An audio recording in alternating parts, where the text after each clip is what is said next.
I want to get to one last bit of news before the show wraps today. The FHA lowered borrower's mortgage insurance premium this week. Now, what does that mean to you? Well, if you're buying a home with an FHA mortgage, it matters.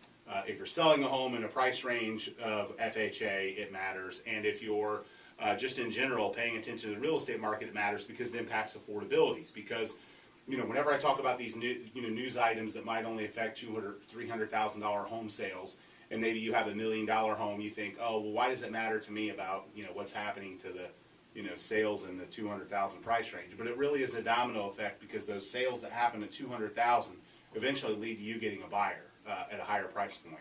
So any type of affordability or things that they do to help spur the market in the lower end helps everything across the board. So, for example, if you sell, somebody buys a $200,000 home, the person that sold that one goes out and buys a $300,000, and the person that sold that one goes out and buys a $500,000, eventually leading to the person that might buy a higher end home. So this week, FHA announced that it's cutting annual premiums for mortgage insurance from 0.85% to 0.60%.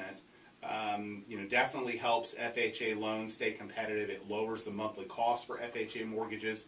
In a time when interest rates have risen, this reduction really helps affordability and helps kind of hedge against the rise in interest rates. And obviously, anytime FHA does that, they're looking at it from a standpoint of risk. We're not seeing a lot of foreclosures, so their mortgage insurance premium can be slashed because there's not as much risk for them in terms of loaning out.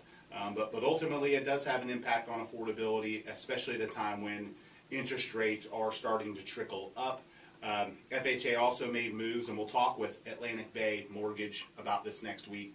They've made some moves to increase the loan amounts in a lot of the different government-backed products. We'll talk about that with Atlantic Bay Mortgage next weekend. But this move I wanted to make sure to get out there and let everybody know about, because it does impact affordability, and it impacts the market across the whole. But for FHA families that are buying $300,000 and below type homes, this is a huge step towards hedging against what we've seen over the last few weeks with a rise in interest rates. By this reduction helps control affordability, at least for the short term. Obviously, the long term, we know rates are going to rise. We know affordability and prices are going to keep rising, and but in the interim, this should fuel the first half of the real estate market this year. And